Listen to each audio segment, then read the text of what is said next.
Hello there and welcome to a recap from the 11th round of the candidates. Well, I'm going to start out with full disclosure. I don't have as much time as I would love to have to cover the candidates. Like today, I'm doing commentary on the Icelandic Championship. That took like 4 or 5 hours. A live broadcast in Icelandic. Then I do photos, reports, and game of the day video. So still, I've had some time to look at the games, and well, we have people, using less time and not analyzing the games very deep. So maybe I shouldn't feel too bad. But okay, let's have a look at the games and dive into them. Let's first start with the games that don't really matter. Dingliren against Alexander Grishuk. Before the tournament, one would have guessed that Ding would have been in contention, but did not have a strong tournament. So okay, they played a theory in the Queen's Gambit Declined. This has been seen several times at high level. Knight to h5. I seem to recall Nakamura playing a lot of these endgames where Black is sort of bunkering down.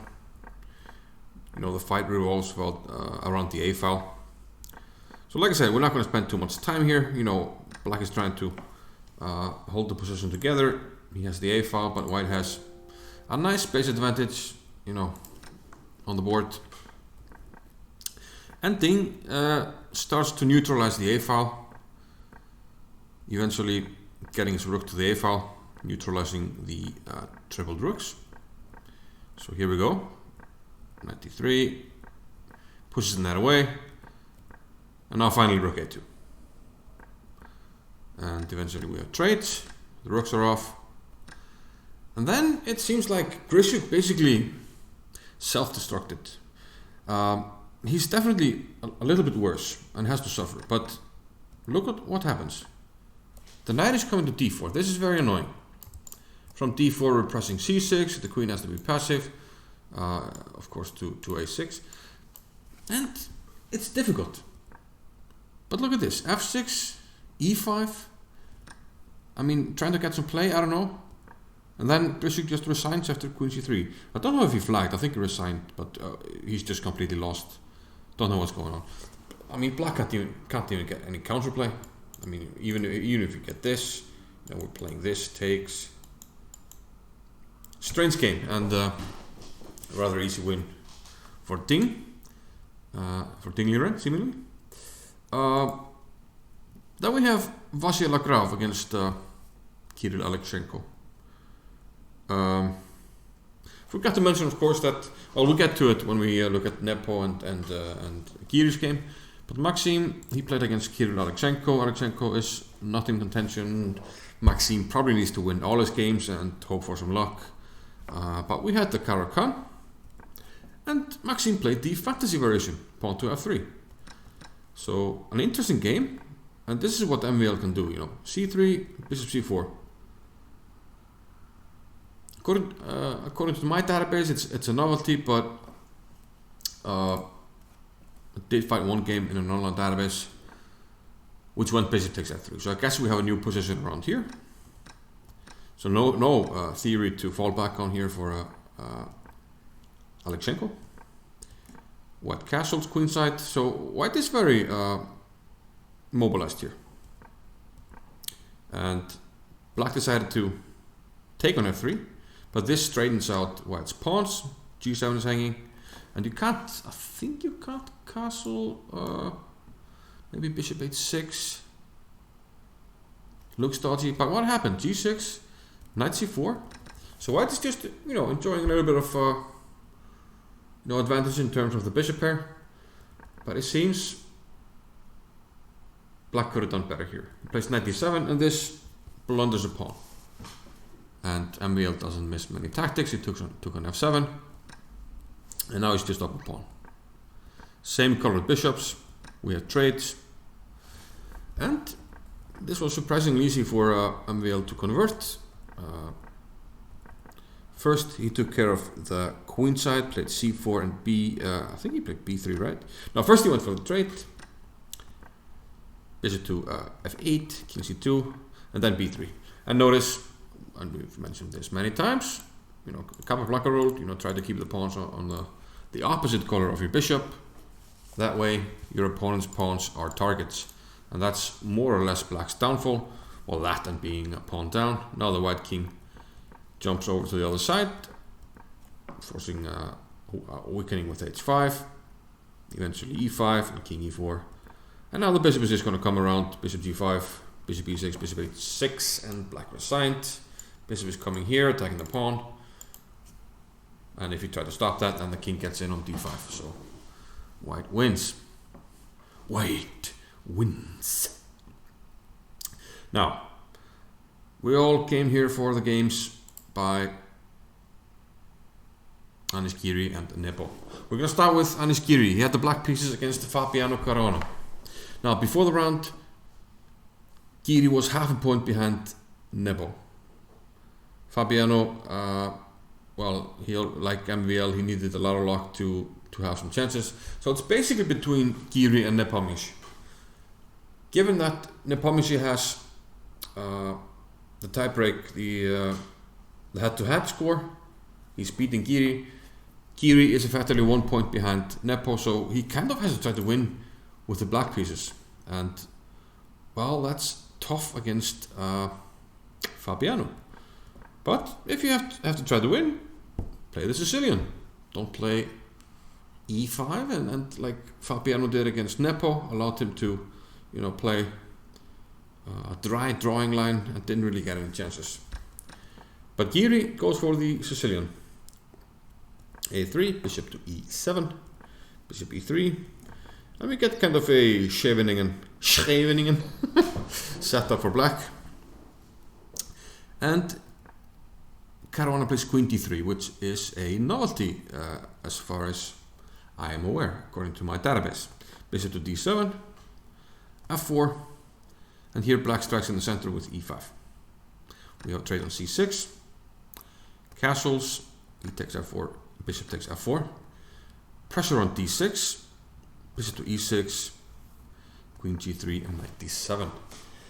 Now, like I said, I haven't really had time to delve too deep into the game, but I believe if you take something like queen b6 and takes is probably what black would have done here. Rook 8 d1, rook e8, probably the same thing. And I guess we could maybe take now. Just play queen b6 instead of rook e8.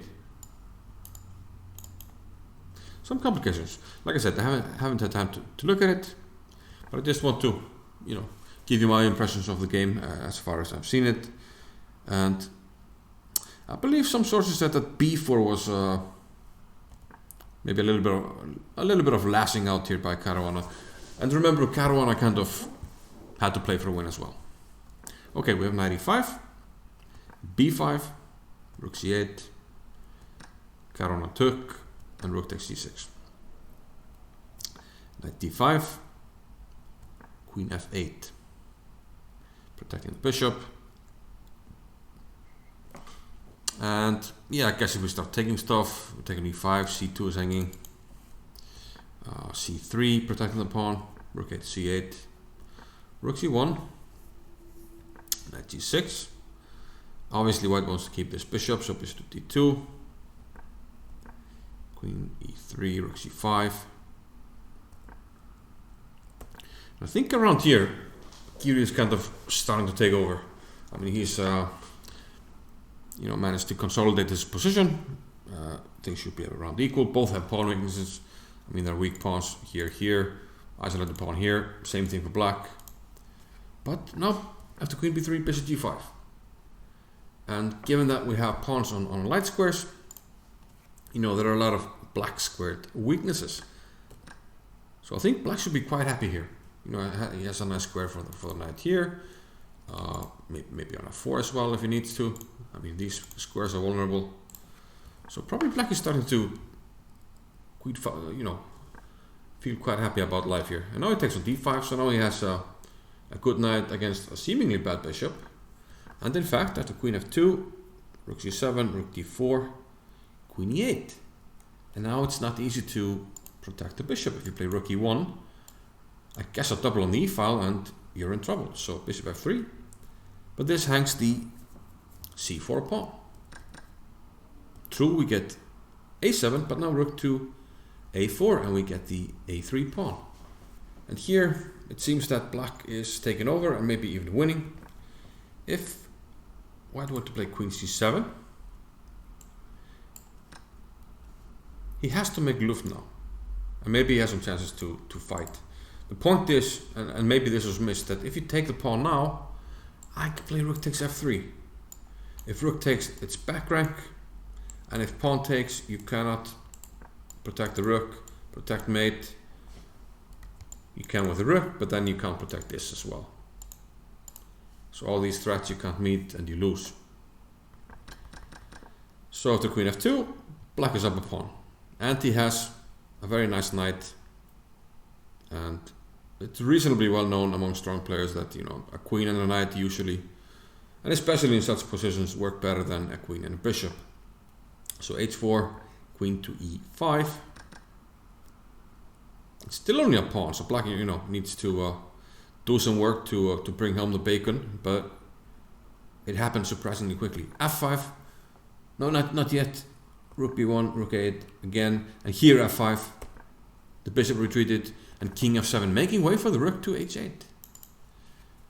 And Kiri finished it off in style. Rook h8, and knight takes g2, and Caruana resigned. If you do, I mean, if you take, it's queen takes e3, and we're gonna have a queen false card.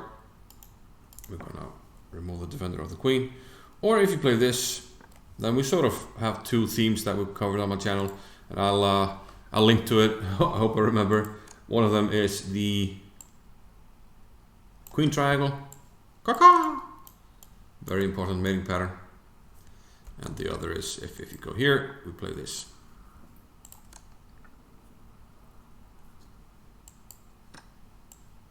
A tactical pattern, and I'll leave the link to that as well. So after knight takes g2, Caruana resigned. Very good win for Kiri, who, well, might be able to catch up to Nepo. Remember though, he's behind on the tiebreaks, but if Nepo only draws, he catches up. Wang Hao with white, Nepo with black. Jan Nepomniachtchi. We have the Petrov. It seems Nepomniachtchi is content with kind of drawing his way to the finish line. And well, this only adds fuel to the fire. Very dry line here. We have a queen trait, and it should have been rather dry. But white gets the bishop pair here, so Wang Hao has microscopical edge, I guess, because of the bishop pair. But not much going on here. Both sides set up their pawns on the queen side in a similar way. Knight b6, b3, playing against the knight. And not much happens here until later in this middle / endgame. c5. So black is trying something. We take, bishop takes c5, king g2, bishop b6. So black takes only an isolated pawn on d5. And white has the bishop pair. But still, black has pretty good activity. We have a trade. And now massive trades. And black's going to take on c3. And equal pawns, but white has an a pawn against a d pawn. The d pawn is getting pretty deep. And one thing that happens now as well is that we have this alpha zero effect again. Black goes for this h-pawn push, pushing Harry all the way down to h3. And this turns out to be absolute key here in this game. So king e7. There's no skewer. If there was no pawn on f7, we could play rook h8. You take the pawn, I give a check, and I take your rook. But the king has good shelter on e7, so that's not going to happen. And white gives up the a-pawn, but he gets the d-pawn here. However, the h-pawn gives black good chances because it's anchoring a big check on g2 here. First he brings the knight, and then rook g2. And we have to keep an eye on the h2 pawn. But as you can see, white is facing some difficulties now. For instance, the threat is to play knight d1 and knight f2, which is mate, so we have to stop the d-file. But now I'm going after the f pawn, and Nepo gets a pawn. And note that the g pawn is also a little bit weak here. The knight comes in, and we go for the g pawn, and we actually get it. So now Nepo is up 2 pawns. Actually, I went too far because the game actually ended here after knight g3 and rook a3 with a win for black. I was actually looking at some computer lines. So yeah, pretty nice win for Nepo. It looked like it wasn't going to be much, and probably under normal circumstances they might have agreed to a draw. I don't know what happened, but this means that Nepo kind of, you know, keeps the pole position. 2 rounds to go, and he's leading by half a point, but effectively he's leading with a full point because of the tie breaks. So Giri is gonna need some help. He's gonna need wins, and he's gonna need somebody to beat Nepo. I think it's MVL next up for Nepo. MVL has black, and well, he has an outside chance, so he will try to win. So we'll stay tuned for that one. You know, thanks for watching. I appreciate you guys, and hope to see you soon. Thank you.